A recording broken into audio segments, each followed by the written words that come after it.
우리가 무엇을 기대하고 구하시는지 모르겠습니다.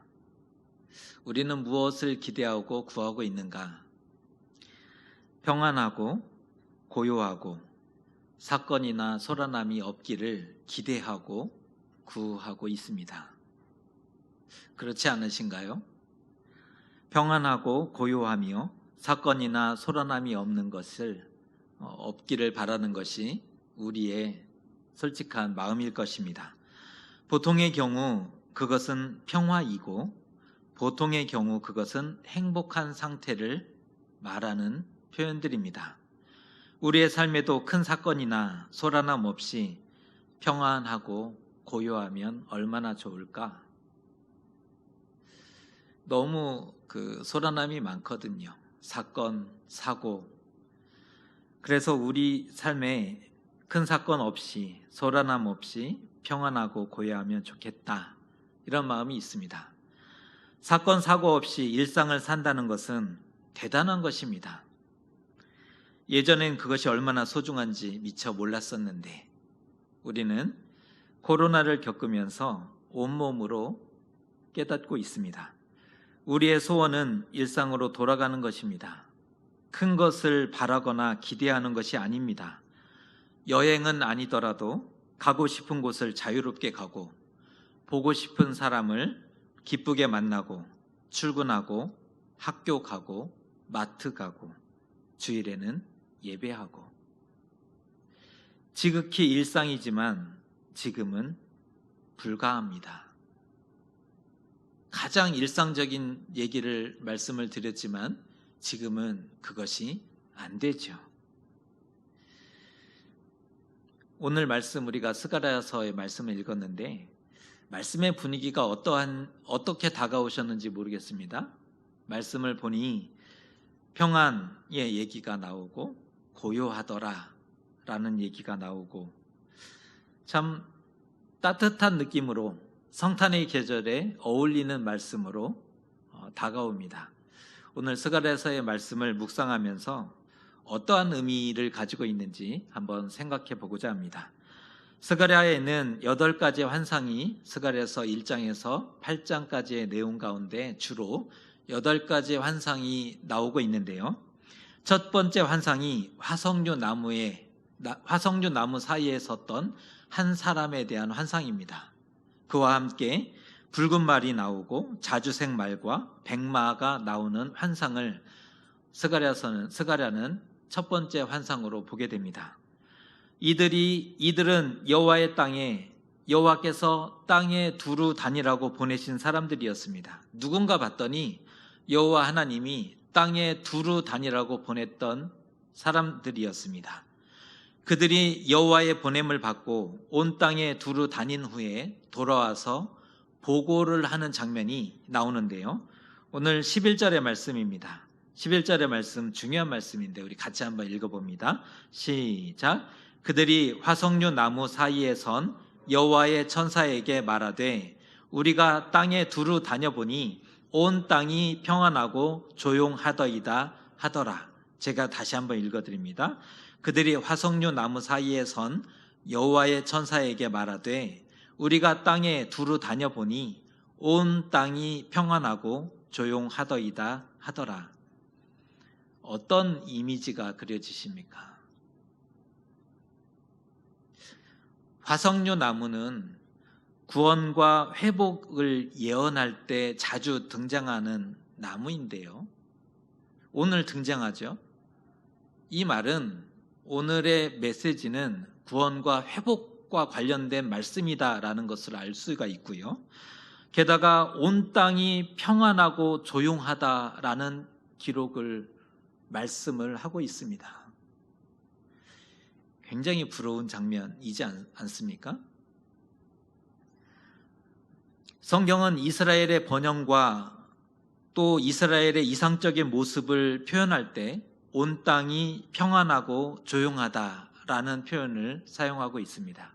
성경이 주로 이스라엘의 번영의 모습, 이상적인 모습을 기록할 때 온 땅이 평안하더라, 또 고요하더라 이런 표현을 쓰는데요. 왕상 4장 25절의 말씀과 역대하 15장 15절의 말씀을 읽어드립니다. 먼저 왕상 4장 25절의 말씀입니다. 솔로몬이 사는 동안에 유다와 이스라엘이 단에서부터 브엘사바에 이르기까지 각기 포도나무 아래와 무화과 나무 아래에서 평안히 살았더라. 온 땅이 평안했다 기록해 줍니다. 역대하 말씀입니다. 온 유다가 이 맹세를 기뻐한지라. 무리가 마음을 다하여 맹세하고 뜻을 다하여 여호와를 찾았으므로 여호와께서도 그들을 만나 주시고 그들의 사방에 평안을 주셨더라. 온 사방에 평안이 가득했다 말씀합니다. 이것은 하나님이 형통케 하셨기 때문입니다. 왜 이런 결과를 가져왔느냐? 하나님이 형통케 하셨기 때문입니다. 그뿐 아니라 지금 이스라엘이 하나님을 잘 섬기고 있다는 외적인 증거로 평안이 주어졌다는 것입니다. 이러한 평안과 고요는 예수께서 태어나셨던 그 밤에도 온 땅에 주어졌습니다.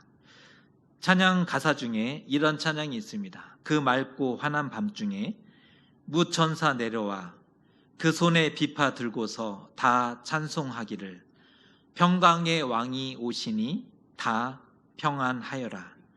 그 소란하던 세상이 다 고요하도다. 요란하고 소동치는 세상에 평강의 왕이 오셨고 평안하여졌습니다. 요란하던 세상입니다. 소동치는 세상이었습니다. 그런데 평강의 왕이 오시니 평안하여졌습니다. 소란하던 세상이 다 고요하여졌습니다. 오늘 말씀과도 잘 어울리지 않습니까? 참 좋다. 그러세요? 안 그러세요? 좋죠? 그런데 오늘 말씀이 무엇을 말씀하는지 한번 따져봐야 할 것 같습니다. 오늘 말씀의 의미는 무엇인가를, 진짜 의미가 무엇인지를 따져봐야 할 것 같은데요. 시대적인 배경을 먼저 살펴보면 스가랴가 예언했던 시대는 포로 귀환이 있었고 성전 재건의 시대였다는 것입니다. 이 시대적인 배경이 오늘 말씀을 이해하는 데 굉장히 중요한 포인트인데요. 스가랴가 예언했던 시대는 포로 귀환이 있었고 성전 재건의 시대였다는 것입니다. 바사왕 고레스 때에 유다인들이 기적적으로 돌아와서 예루살렘 성전의 기초를 놓게 되었습니다. 그들이 돌아온 것 기적이었죠. 어떻게 포로되었던 민족이 돌아올 수 있을까? 그런데 이스라엘은 기적적으로 돌아오게 되었고 예루살렘 성전의 기초를 놓게 되었습니다. 이스라엘의 회복이 시작된 거죠. 큰 감격이었습니다. 감동의 물결이 흘렀습니다. 희망과 기쁨이 가득했고 사람들 가운데 희망과 기쁨이 가득했습니다. 드디어 이제 이스라엘이 회복되는구나. 하지만 그들 앞에 닥친 현실의 벽은 만만치 않았던 것입니다. 기쁨과 감격이 가득했지만 그들 앞에 놓였던 현실의 벽은 쉽지 않았습니다. 그 땅에는 아수르에 의해서 이주되어서 이미 70년간을 살고 있었던 이방인들이 있었다. 이것을 놓치면 안 되는 거죠. 그 땅에는 이미 아수르 때문에 그 땅으로 이주해 와서 70년 동안 살고 있었던 사람들이 있었다는 겁니다. 말하자면 이미 땅의 주인이 바뀌어버린 것입니다. 그런데 어느 날 낯선 이들이 우르르 몰려와서는 자기네 땅이라고 우기고 달란다고 그 땅을 어느 누가 돌려줄 수 있었겠습니까? 게다가 예루살렘 성전을 재건한다고 하니 이 말도 안 되는 소리 아니겠습니까? 이에 유다 지역을 관할했던 바사 제국의 관리였던 방백 루음과 서기관 심세, 익숙한 이름인데요. 방백이었던 루음과 서기관 심세가 왕에게 조서를 보내서 유다인들이 반역을 꾀하고 있다라는 조서를 올렸지 않습니까? 이들의 행동이 말이 안 되는 거예요. 제국의 반역의 일들을 모색하고 있는 일로 보였던 것입니다. 그뿐 아니라 사마리아 사람들과 유다인들을 싫어했던 대적들이 적극 가세했지 않습니까? 그리하여 수건 사업이었던 성전 재건이 무려 18년 동안 중단되고 말았습니다. 지금의 상황은 수건 사업이었던 성전 재건이 18년 이상 중단된 상황이었다는 것입니다. 온 땅이 평안하고 고요했다. 왠지 아십니까? 성전 재건이 중단되었기 때문입니다. 온 땅이 평안했고 고요했는데 왜 평안했고 고요했습니까? 성전 재건이 중단되었기 때문입니다. 재건 중이었다면 공사 소리와 돌 깎는 소리와 일하는 소리가 곳곳에서 울려 났을 것입니다. 하지만 재건이 완전히 멈춰지고 아무도 망치와 정을 들지 않았습니다. 아무도 분주하게 움직이지 않았던 시대였습니다. 그래서 온 땅이 평안했고 고요했습니다. 참으로 역설적이지 않습니까? 다가오는 어감이 완전히 다르죠. 처음에 말씀드렸던 온 땅이 평안하고 고요했더라, 참 따뜻한 말로 다가오지만 성전 재건이 중단되었기 때문에 온 땅이 평안하고 고요했다? 이 어감이 완전히 다르게 다가옵니다. 그것이 어찌 평안이고 고요일 수 있단 말입니까? 하나님의 일을 버리고 외면했는데 평안하고 고요하다고요? 가짜입니다. 그런데 아무도 지금의 평안과 고요를 보면서 가슴을 치지 않습니다. 아무도 눈물을 흘리지 않았다는 것입니다. 누가 그들을 바벨론 포로에서 귀환하게 하였는가? 하나님이죠. 그들은 왜 돌아왔는가? 분명합니다. 성전 재건을 위해서. 여호와의 성전을 재건하라.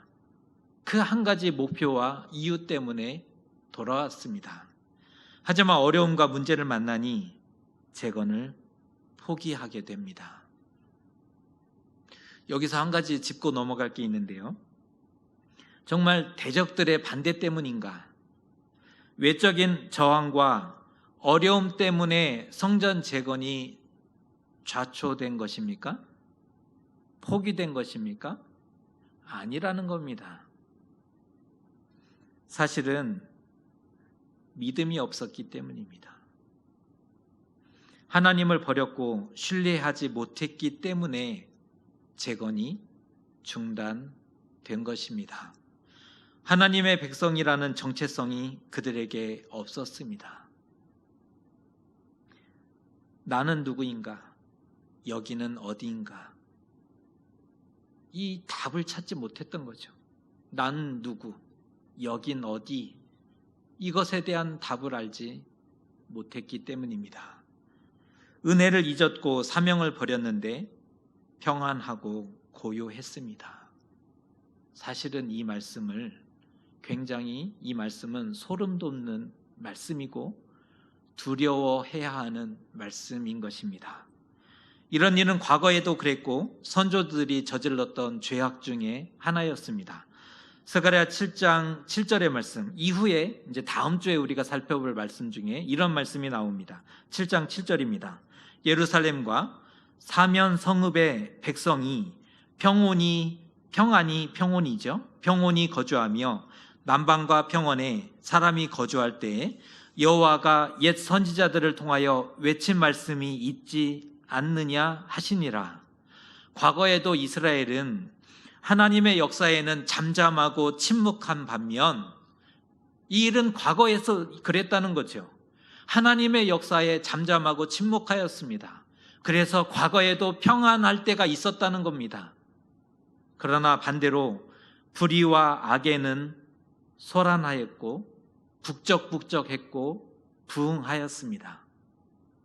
과거에 선조들이 했었던 죄악의 모습입니다. 결국 이스라엘은 하나님의 분노와 심판으로 인해서 바벨론 포로가 될 수밖에 없었습니다.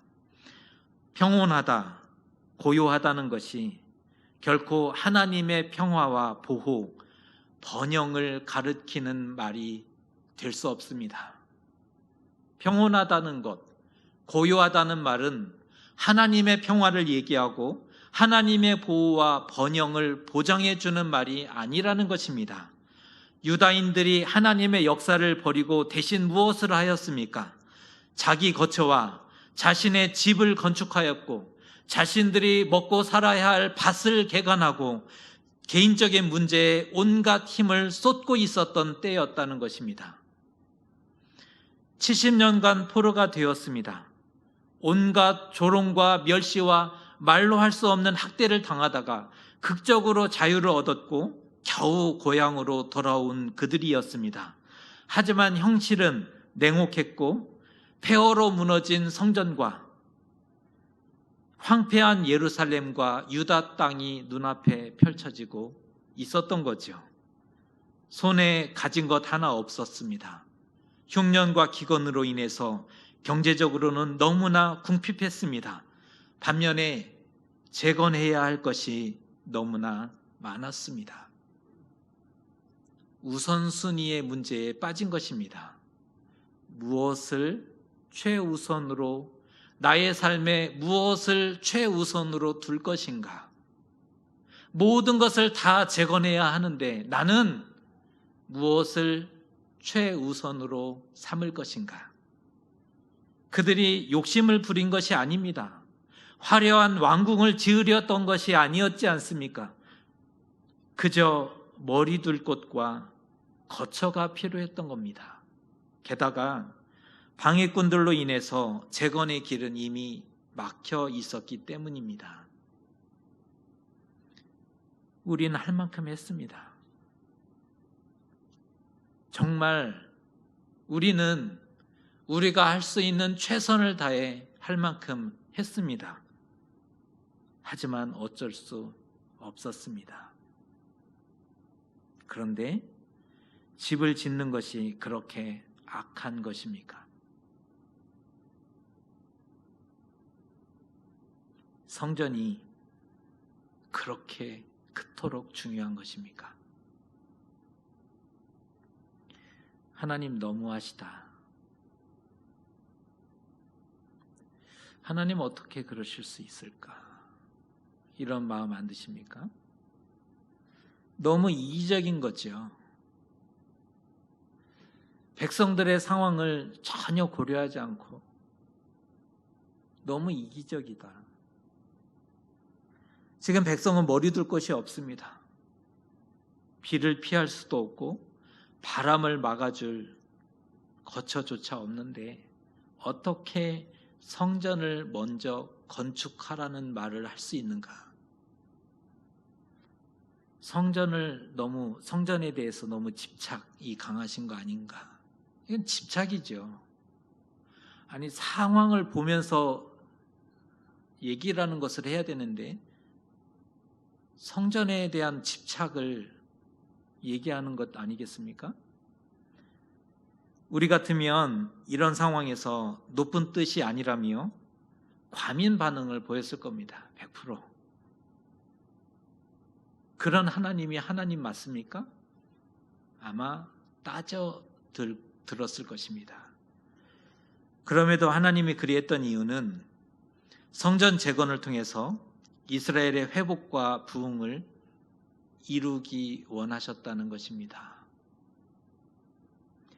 집이 아무리 크고 집이 아무리 높게 지어져도 그것은 이스라엘에게 도움이 되지 못합니다.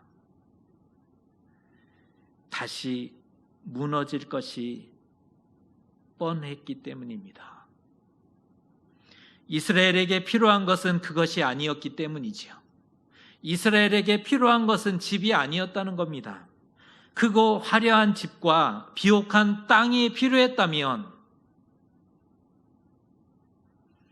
이스라엘에게 정말 집이 필요했다면 크고 화려한 집, 그리고 온 세상에서 가장 비옥했던 땅이었던 애굽에서도 얼마든지 주실 수 있었던 것입니다. 바벨론에서도 얼마든지 부와 힘과 권력을 소유할 수 있었던 이스라엘입니다. 다니엘이 총리였다는 것 기억하시죠? 이스라엘이 바벨론에서 부와 힘과 권력을 소유하려고 했다면 얼마든지, 하지만 굳이 힘들게 포로 귀환을 하고 황폐해진 그 땅에서 먹고 살 것도 없는 판에 성전을 재건하겠다 하니 대체 무슨 조화입니까? 이스라엘은 과거에도 하나님을 버리고 세상을 따라가다가 완전 망했습니다. 과거에 하나님 버리고 세상 따라가다가 망했던 이스라엘입니다. 그 길은 사망의 길입니다. 하나님을 떠나는 길이기 때문에 생명의 길이 될 수 없었죠. 또다시 그 길로 갈 수야 없지 않습니까? 다시 그 길로 돌아갈 수 없는 거죠. 성전이 필요했던 것이 아니라, 그러니까 오늘 말씀은 성전이 필요했던 것이 아니라 하나님이 우선인가, 하나님이 마지막인가, 이것을 묻고 있는 말씀인 겁니다. 이스라엘에게는 하나님이 필요했기 때문입니다. 집이 필요한 것이 아니라 하나님이 필요했다. 하나님 집이 세워져야 예루살렘은 부흥하고 번영하게 됩니다. 하나님의 집이 세워져야 유다인들의 집도 안전할 수 있습니다. 이미 이스라엘은 뼈저리게 역사적인 사실을 통해서 알고 있었던 진리였습니다.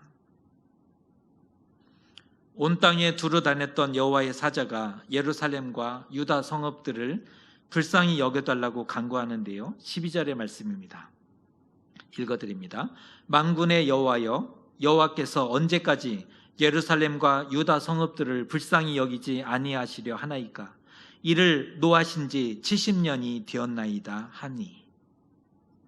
언제까지 그냥 두고 방치하시겠습니까? 여호와여, 하나님이여, 언제까지 그냥 두시겠습니까? 다시 말해서 이 말은 평안하고 조용하지 않게 해달라는 간구입니다. 지금 온 땅이 평안하고 고요한데 평안하지 않게, 고요하지 않게 해달라는 말입니다. 예루살렘의 공사 소리로, 망치와 정소리로, 사람들의 소리와 분주함이 가득한 소리로 다시 먹줄이 쳐지고 재건되게 해달라, 이스라엘의 재건과 회복을 보게 해달라는 간구의 말씀인 것입니다.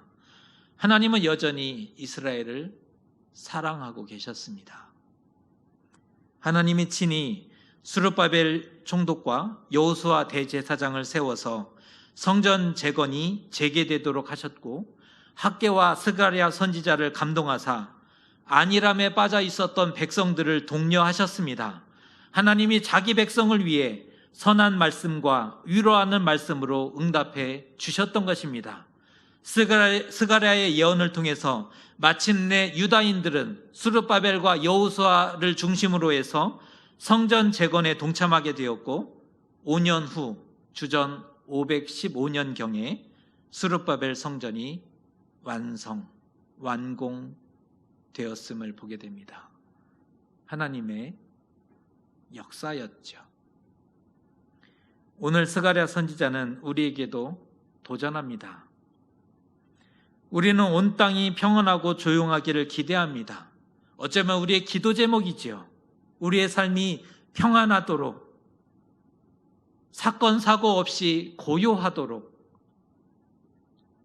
하지만 은혜를 잊고 사명이 버려지고 포기된 평안과 고요라면 틀렸습니다. 우리 자신을 돌아볼 수 있으면 좋겠습니다. 오늘 말씀은 낙담에 있는 우리에게도 우리 운명의 결정적인 전환이 있을 것을 예고하고 있는 말씀입니다. 이스라엘 운명의 결정적인 전환을 예언했듯이 우리의 삶의 결정적인 역사를 예언하고 있는 말씀이라는 것입니다.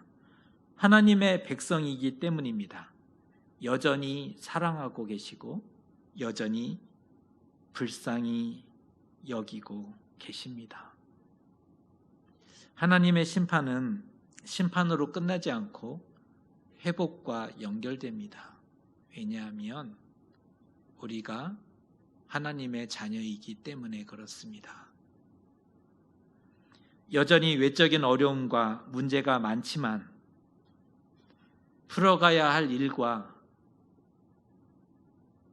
현실의 벽이 우리의 앞을 가로막고 있지만 하나님의 일을, 하나님을 붙잡으셨으면 좋겠습니다.